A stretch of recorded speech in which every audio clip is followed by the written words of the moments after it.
भगवान श्री कृष्ण के अनेक नाम हैं। आज मैं आपको एक नाम की कथा सुनाऊंगी। एक गांव में एक किसान था और अपने खेत में खूब काम करता था। उस खेत में एक दिन ब्राह्मण देवता पधारे और ब्राह्मण को देखकर एक किसान ने उनकी बहुत सेवा की। उन्हें भोजन पानी इत्यादि कराया, उन्हें आराम करने की स्थान दी और जाते वक्त ब्राह्मण से ये किसान ने पूछा, हे ब्राह्मण जी, क्या आप मुझे कोई मंत्र सिखा सकते हैं? तो ब्राह्मण ने कहा जी, और एक बहुत ही लंबा चौड़ा संस्कृत मंत्र सुनाया। अब ये साधारण सा किसान कहता है, मुझे ये मंत्र नहीं याद होगा, मैं नहीं कह पाऊंगा, बड़ा कठिन मंत्र है ये, कुछ सरल बताइए। तो साधु जी एक और मंत्र सुनाते हैं, वो भी बड़ा ही कॉम्प्लिकेटेड था, टंग ट्विस्टर की तरह, जो बोल ही नहीं पा रहा था किसान। कहता है ये भी बड़ा कठिन है, मुझसे ये मंत्र नहीं बोला जाएगा, कुछ बहुत सिंपल बता दीजिए ना जो मैं कर पाऊं। तो साधु बहुत ही very kindly he gives him, आप ये एक नाम भगवान श्री कृष्ण का रटते जाइए। क्या है वो नाम? कृष्ण चंद्र। तो किसान को कह रहा है, बोलो कृष्ण चंद्र, कृष्ण चंद्र। अब जैसे तैसे ये बेचारा किसान कोशिश कर रहा है और कह रहा है कृष्ण चंद्र, कृष्ण चंद्र, अलग अलग तरीके से कोशिश कर रहा है, बड़ी मुश्किल से कह पा रहा है एक शब्द जो भगवान श्री कृष्ण का एक नाम है। कृष्ण चंद्र, कृष्ण चंद्र, कृष्ण चंद्र, कृष्ण चंद्र, कृष्ण चंद्र बोले जा रहा है, बोले जा रहा है। दिन से दोपहर हो गया, सुबह से दोपहर वो यही नाम रटता जा रहा है। अब दोपहर में किसान की पत्नी भोजन लेकर आती है। अरे पतिदेव भोजन कर लीजिए। अब पतिदेव क्या कर रहे हैं, हमारे किसान क्या कर रहे हैं? कृष्ण चंद्र, कृष्ण चंद्र, कृष्ण चंद्र बोले जा रहे। पत्नी कहती है ठंडा हो जाएगा भोजन, पहले आप भोजन कर लीजिए। पति कहते हैं मैं नहीं छोड़ सकता इस मंत्र को, यदि मैंने छोड़ दिया तो मैं भूल जाऊंगा।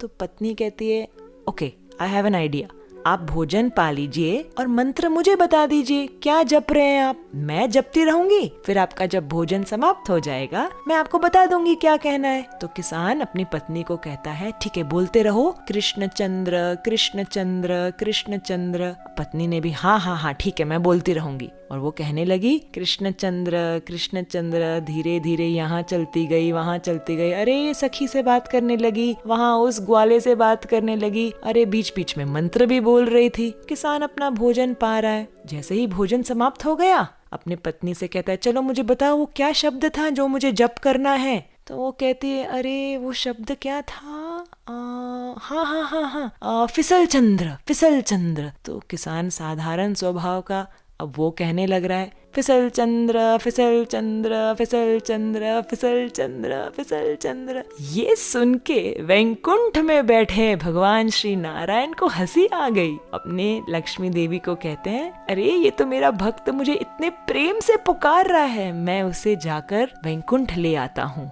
लक्ष्मी जी कहते हैं प्रभु रुकिए रुकिए, आपको सुनाई दे रहा है बराबर वो क्या कह रहा है? वो कह रहा है फिसल चंद्र, फिसल चंद्र। वो आपको नहीं पुकार रहा है, आपका नाम तो कृष्ण चंद्र, कृष्ण चंद्र है। तो भगवान लक्ष्मी जी से कहते हैं अरे ये भी मेरा एक नाम है, तुम्हें पता नहीं? लक्ष्मी जी कहते हैं नहीं। तो भगवान नारायण कहते हैं जब मैं गोकुल में था ना, छोटा सा कन्हैया कृष्णा, तब यशोदा मैया मुझे बहुत सुंदर तैयार करती थी, आभूषण पहनाती थी, सुंदर सुंदर नए वस्त्र पहनाती थी और मुझे भेजती थी ग्वालों के साथ, गैयों के साथ। और मैं दिन भर कभी गोबर में फिसल जाता, कभी यमुना के पानी में फिसल जाता और फिर कभी तो मैं गोपियों के घर के माखन में ही फिसल जाता।